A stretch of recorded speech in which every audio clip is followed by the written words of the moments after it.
Hi friends, welcome to Niranjan கவிதைகள். Hello குட்டீஸ், எப்படி இருக்கீங்க? நல்லா இருக்கீங்களா? நல்லா இருக்கீங்களா? இன்னைக்கு ஒரு கதையோட தான் நான் வந்திருக்கேன். அம்மா அம்மா வந்திருக்கா. சரி, இன்னைக்கு கதையை ஆரம்பிக்கலாமா? ஆரம்பிக்கலாம். ஒரு 1 2 3 4 5 6 7 8 9 10 போதும் கதையை ஆரம்பிக்கலாம். கோ. ஒரு ஊரில் ராமுன்னு ஒரு பையன் இருந்தானா. ராமுன்னு ஒரு ஆள் இருந்தார். பையன் சொல்கிறத விட ஒரு ஆள் இருந்தார். அவர் ஒரு சிங்கத்தை வளர்த்து வந்தார். அந்த ராமுவும் சிங்கமும் ஒரு நாள் காட்டுக்கு போகிறாங்க. அந்த காட்டுக்கு போகிறப்ப 2 பேரும் பேசிக்கிட்டே போகிறாங்க. என்னை விட நீ பெரியவனா, உன்னை விட நான் பெரியவனான்னு பார்க்கணும் அப்படின்னு சொல்லிக்கிட்டே போகிறாங்க. போகிறப்ப ஒரு இடத்துல ஒரு மனிதன் அந்த சிங்கத்தை கீழே தள்ளி அது மேலே ஈட்டியை வச்சு குத்துறா மாதிரி ஒரு சிலை அங்கே இருக்குது.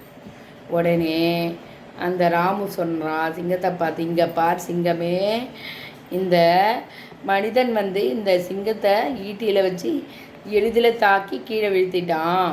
அதனால் மனிதன் தான் பெரியவன் அப்படின்னு சொல்கிறான். ஆனால் சிங்கம் என்ன சொல்லுதுன்னா, அது மனிதனால் செய்யப்பட்ட சிலை. இதுவே சிங்கம் செஞ்சிருந்தா, இதுவே சிங்கம் ஒரு சிங்கம் அந்த சிலையை செஞ்சிருந்தா, அந்த சிங்கம் அந்த மனிதனை கீழே தள்ளி அந்த மேலே சிங்கம் நிற்கிறா போல் சிலையை செஞ்சுருக்கோம் அப்படின்னு சொல்கிறானா. அதாவது இந்த கதையிலேருந்து என்ன தெரிய வருதுன்னா, எந்த ஒரு நீதியும் அவங்கவுங்களோட கண்ணோட்டத்தில் நியாய தர்மங்கள் பார்க்கப்படுது. இதுதாங்க உண்மை.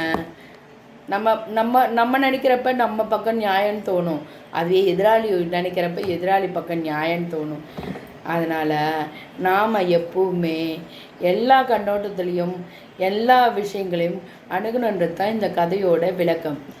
ஓகே குட்டீஸ், நல்லா தூங்குங்க, நல்லா ரெஸ்ட் எடுங்க. எல்லாரும் நல்லா ரெஸ்ட் எடுத்து தூங்குங்க.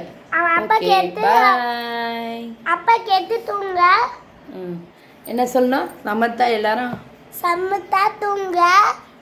எல்லாரும் bye. Bye. Good night. Good night.